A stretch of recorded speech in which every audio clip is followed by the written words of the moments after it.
Bienvenue aux informations sur 9 TV, dont voici les titres. Bilan du processus DDR au Mali au 31 janvier 2019, ils sont désormais 5000 combattants à avoir déposé les armes dans le centre et le nord du pays. Conférence de presse de l'Association des commerçants voyageurs du Mali et de la diaspora pour dénoncer les agressions dont sont victimes de plus en plus de commerçants.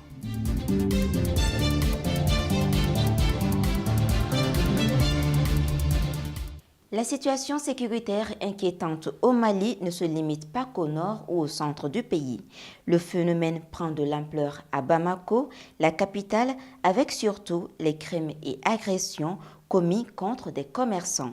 C'est d'ailleurs la raison de la conférence de presse tenue ce jeudi par les commerçants maliens dont l'espoir est de venir à bout du phénomène.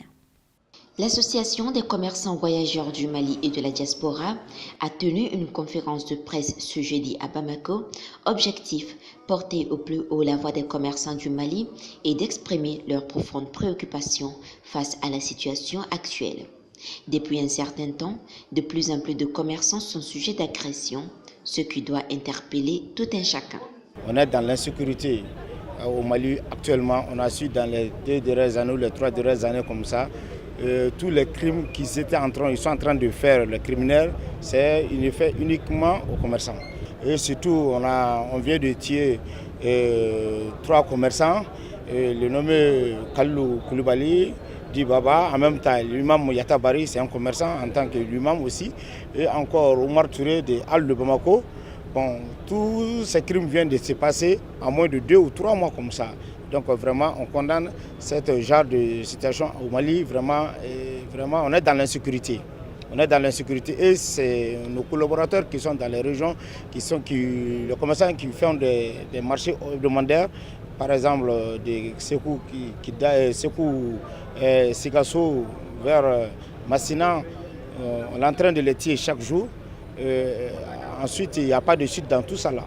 Les commerçants voyageurs du Mali et de la diaspora appellent les autorités compétentes à rechercher, poursuivre et juger toute personne impliquée dans ces crimes. Les enlèvements des commerçants, en même temps les pillages des supermarchés, donc vraiment on condamne. Et on veut que l'autorité fasse rapidement quelque chose pour nous.